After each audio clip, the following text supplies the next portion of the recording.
അരിയും വെള്ളവും മറ്റു സാധനങ്ങളൊക്കെ തന്നിട്ടുണ്ട്. ഒരുപാട് ആളുകൾ നമുക്ക് തന്നിട്ടുണ്ട്. അതൊക്കെ തന്നത് ദുആ ചെയ്യണമെന്ന വസിയത്തോടെയാണ്. ഇന്നും ബഹുമാനപ്പെട്ട നൗഫൽ ഉണ്ട്, അദ്ദേഹത്തിന്റെ ബാപ്പ മരണപ്പെട്ടു പോയി, മർഹൂം ഹമീദ ഹാജി. അല്ലാഹു തആല അദ്ദേഹത്തിന് മഗ്ഫിറത്തും റഹ്മത്തും കൊടുക്കട്ടെ. ഓർക്കാതിരിക്കാൻ നിർവാഹമില്ല ബഹുമാനപ്പെട്ട മർഹൂം ഇദ്ദിനബ്ബ ഹാജി, സേ കുഞ്ഞാക്കന്റെയും റഫീഖ് അവர்களுടെയും സാക്കിർ അവர்களுടെയും ബാപ്പയാണ്. അദ്ദേഹം ഇന്ന് നമ്മളെ കൂടെയില്ല. അദ്ദേഹം നമുക്ക് ആദ്യകാലത്ത് 55 സെന്റ് സ്ഥലം തന്നിട്ടുണ്ട്. അദ്ദേഹത്തിനും ദുആ ചെയ്യണം. അല്ലാഹു മഗ്ഫിറത്തും റഹ്മത്തും കൊടുക്കട്ടെ.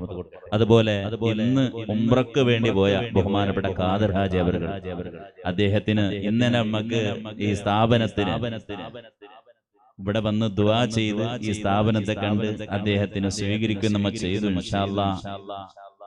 ഇവിടെ കൽക്കരയിൽ അദ്ദേഹത്തിന്റെ വീടാണ്. അദ്ദേഹം നമുക്ക് ഒരു 16 സെന്റ് സ്ഥലം തരാമെന്ന് പറഞ്ഞിട്ടുണ്ട്. അതുപോലെ വേറെ സ്ഥലവും ഉണ്ട്. അല്ലാഹു തആല അദ്ദേഹത്തിന് അദ്ദേഹം ഇപ്പോ ഉംറക്ക് പോവുകയാണ്. അല്ലാഹു തആല അദ്ദേഹത്തിന്റെ ഉംറ മഖ്ബൂലും മബ്റൂറായി അല്ലാഹു സ്വീകരിക്കട്ടെ.